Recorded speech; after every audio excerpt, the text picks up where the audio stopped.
हरे कृष्णा, राधे राधे। हम सभी साधक श्री चैतन्य महाप्रभु की चरितावली श्रवण कर रहे हैं।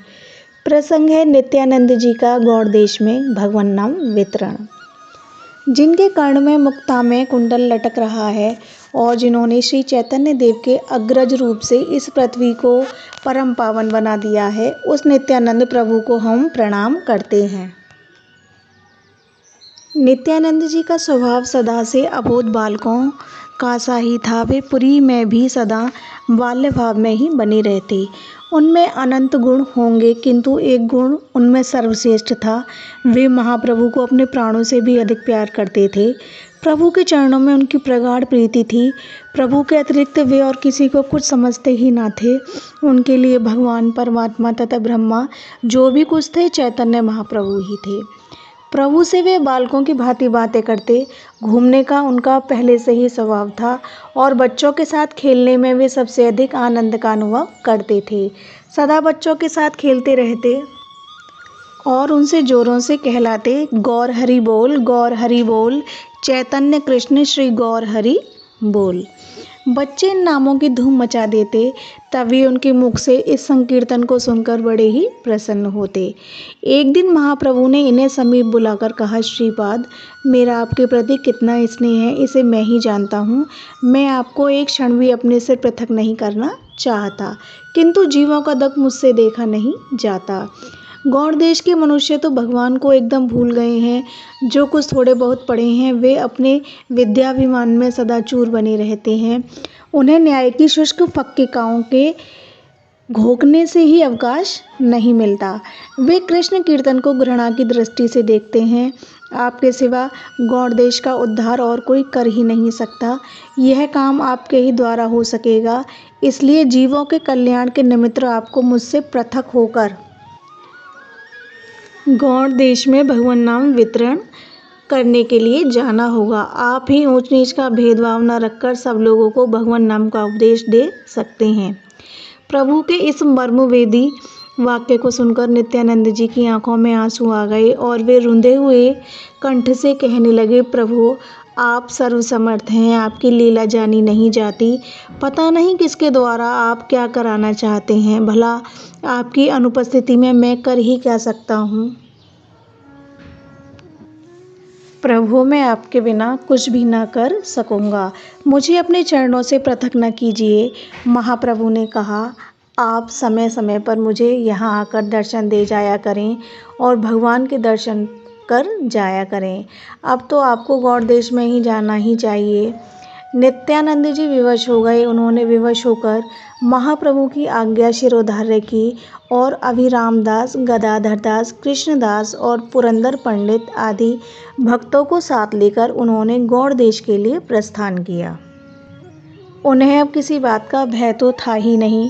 महाप्रभु ने स्वयं कह दिया है कि मैं सदा आपके साथ रहूँगा। आप बिना किसी भेदभाव के निडर होकर सर्वत्र भगवान नाम वितरण करें। इस बात पर पूर्ण विश्वास करते हुए नित्यानंद जी प्रेम में विभोर हुए आगे बढ़ने लगे। वे आनंद में झूमते हुए, मस्ती में नाचते और गौर की दया को स्मरण करते हुए भक्तों के साथ जा रहे थे। उन्हें अपने लिए कोई कर्तव्य नहीं था। वे जीवों के कल्याण के ही निमित्त अपने प्रभु की आज्ञा शिरोधार्य करके गौड़ देश में आए थे। समस्त गौड़ देश भक्ति सामृत पान करने के लिए प्यासा सा बैठा हुआ था। विशेषकर निम्न कहलाने वाली जातियों के लिए भगवत भजन का अधिकार ही नहीं था। बड़े बड़े विद्वान पंडित उन्हें परमार्थ का अनाधिकारी बताकर साधन भजन का उपदेश ही नहीं करते थे। सभी एक ऐसे मार्ग की खोज में थे जिसके द्वारा सभी श्रेणी के लोग प्रभु के पाद पद्यों तक पहुँचने के अधिकारी हो सकें। ऐसे ही सुंदर अवसर के समय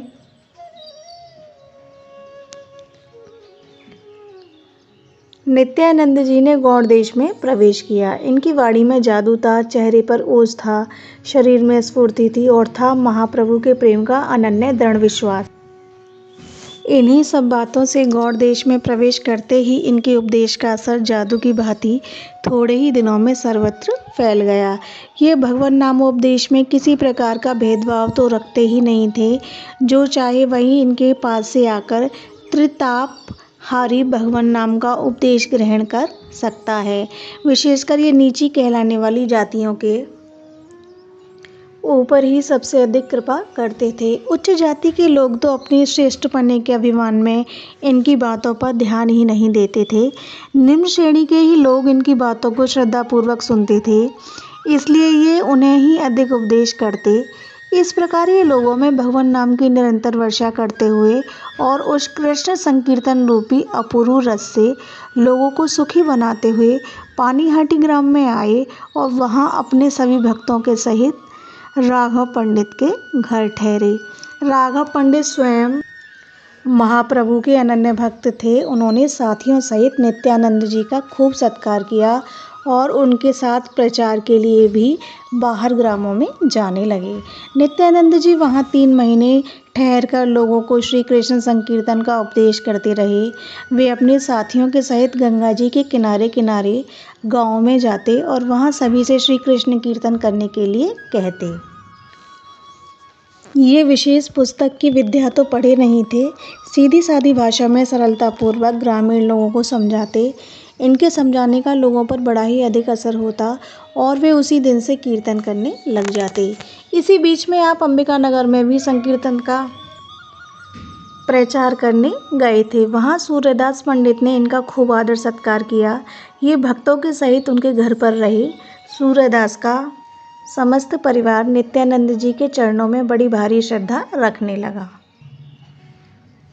इस प्रकार पानीहाटी में भगवान नाम और भगवत भक्ति की आनंदमय और प्रेममय धारा बहाकर नित्यानंद जी अपने परिकर के सहित एड़हद में गंगाधर दास के घर ठहरे। इसी गांव में एक मुसलमान काजी संकीर्तन का बड़ा भारी विरोधी था।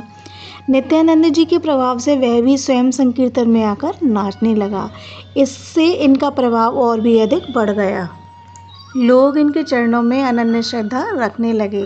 चारों ओर श्री कृष्ण चैतन्य की जय, नित्यानंद की जय, गौर निताई की जय, यही ध्वनि सुनाई देने लगी। एड़हद से चलकर नित्यानंद जी खदहड़ में पहुँचे। वहाँ चैतन्य दास और पुरंदर पंडित इन दोनों भक्तों ने इनका खूब आदर सत्कार किया और इनके प्रचार कार्य में योगदान किया। इसी प्रकार लोगों को प्रभु प्रेम में पल्लवित बनाते हुए महामहिम नित्यानंद जी सप्तग्राम में पहुँचे। उस समय बंगाल में स्वर्ण वणिक जाति के लोग अत्यंत ही नीचे समझे जाते थे। उनके हाथ का जल पीना तो दूर रहा, बड़े बड़े पंडित विद्वान उन्हें स्पर्श करने में घृणा करते थे। नित्यानंद जी ने सबसे पहले इन्हीं लोगों को अपनाया। ये लोग संपत्तिशाली थे।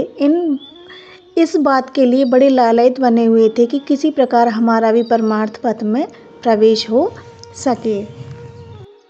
नित्यानंद जी ने इनके अछूतेपने को एकदम हटा दिया। वे उद्धरण दत्त नामक एक धनी स्वर्ण वणिक के घर पर जाकर ठहरे और सभी स्वर्ण वणिकों को भगवत भक्ति का उपदेश देने लगे। इनके प्रभाव से स्वर्ण वणिकों में बड़ी ही भारी जागृति हो उठी। यह इनके लिए बड़े ही साहस का काम था। इस बात से उच्च जाति के लोग इन्हें भली भांति से धिक्कारने लगे, किंतु इन्होंने किसी की परवाह नहीं की। पीछे से इनकी निर्भीकता और सच्ची लगन के सामने सभी लोगों ने इनके चरणों में सिर नवा दिया। स्वर्ण वणिकों के अपनाने से इनका नाम चारों ओर फैल गया और लोग भांति भांति से इनके संबंध में आलोचना प्रत्यालोचना करने लगे। सप्तग्राम के आसपास के गांव में भगवान नाम का प्रचार करते हुए ये शांतिपुर में अद्वैताचार्य के घर आए। आचार्य इन्हें देखते ही पुलकित हो उठे और जल्दी से इनका दृढ़ आलिंगन करते हुए प्रेम के अश्रु बहाने लगे। दोनों ही महापुरुष प्रेम में विभोर हुए, एक दूसरे का जोरों से आलिंगन कर रहे थे। बहुत देर के अनंतर प्रेम का आवेग कम होने पर आचार्य कहने लगे, निताई, आपने ही वास्तव में महाप्रभु के मनोगत भावों को समझा है। आप महाप्रभु के बाहरी प्राण हैं। इस प्रकार नित्यानंद जी की स्तुति करके आचार्य ने उनसे कुछ काल ठहरने का आग्रह किया। अद्वैताचार्य के आग्रह से नित्यानंद जी कुछ काल शांतिपुर में ठहरकर भगवान नाम और संकीर्तन का प्रचार करते रहे। आचार्य से विदा होकर नित्यानंद जी नवद्वीप में आए। नवद्वीप में इनके प्रवेश करते ही कोलाहल सा मच गया। चारों ओर से भक्त आकर इनके पास जुटने लगे। इन्होंने सबसे पहले प्रभु के घर जाकर शची माता की चरण वंदना की। बहुत दिनों के पश्चात अपने निताई को पाकर माता के सुख की सीमा ना रही। वह इतने बड़े निताई को गोदी में बिठाकर बच्चों की भांति उनके मुख पर हाथ फेरते हुए कहने लगी, बेटा निताई, निमाई मुझे भूल गया तो भूल गया, तैने भी मेरी सुध विसार दी। बेटा, आज इतने दिनों के पश्चात तेरे मुख को देखकर मुझे परमानंद हुआ है। अब मैं विश्वरूप और निमाई के संन्यास का सभी दुख भूल गई। मेरे प्यारे बेटा, अब तू यहीं मेरे पास रहकर संकीर्तन का प्रचार कर और भक्तों के साथ कीर्तन कर। मैं सदा तुझे अपनी आंखों के सामने देखकर सुखी हो सकूंगी। नित्यानंद जी ने माता की आज्ञा को प्रसन्नतापूर्वक स्वीकार कर लिया और वे नवद्वीप में ही हिरण्य पंडित के घर रहने लगे। नित्यानंद जी के नवद्वीप में रहने से शिथिल हुई संकीर्तन की ध्वनि फिर जोरों से शब्दायमान होती हुई आकाश में गूंजने लगी। सभी लोग महाप्रभु के सामने जिस प्रकार संकीर्तन में पागल हो जाते थे, उसी प्रकार फिर बेसुध होकर उद्दंड नृत्य करने लगे। नित्यानंद जी का प्रभाव बहुत अधिक बढ़ गया। अब इनके रहन सहन में भी परिवर्तन हो गया। वे सुंदर वस्त्र आभूषण धारण करने लगे। खान पान में भी विविध व्यंजन आ गए। इससे उनकी निंदा भी कम हुई। इस प्रकार एक ओर जहाँ इनकी इतनी अधिक ख्याति हुई, वहाँ निंदा भी कम नहीं हुई। यह तो संसार का नियम ही है। जितने मुख होते हैं उतने ही प्रकार की बातें होती हैं। कार्यार्थी धीर पुरुष लोगों की निंदा स्तुति की परवाह न करके अपने काम में ही लगे रहते हैं। पीछे से निंदा करने वाला स्वयं ही निंदा करने से थककर चुप होकर बैठ जाते हैं। महापुरुषों के कामों में लोक निंदा से विघ्न न होकर उल्टी सहायता ही मिलती है। यदि महापुरुषों के कार्यों की इस प्रकार जोरों से आलोचना और निंदा न हुआ करे तो उन्हें आगे बढ़ने में प्रोत्साहन ही ना मिले। निंदा उन्हें उन्नत बनाने के लिए एक प्रकार की औषधि है, किंतु जो जानबूझकर निंदित काम करते हैं, ऐसे दम्भी पुरुष कभी भी उन्नत नहीं हो सकते। इसलिए प्रयत्न तो ऐसा ही करते रहना चाहिए कि जहाँ तक हो सके निंदित कामों से बचते रहें। यदि सच्चे और श्रेष्ठ मार्ग का अनुसरण करते करते स्वयं ही लोग निंदा करने लगें, जैसा कि लोगों का स्वभाव है, तो उनकी परवाह भी नहीं करनी चाहिए। यही बड़े बनने का महान गुरु मंत्र है। अब यह प्रसंग यहीं विश्राम लेता है। हरे कृष्णा, राधे राधे।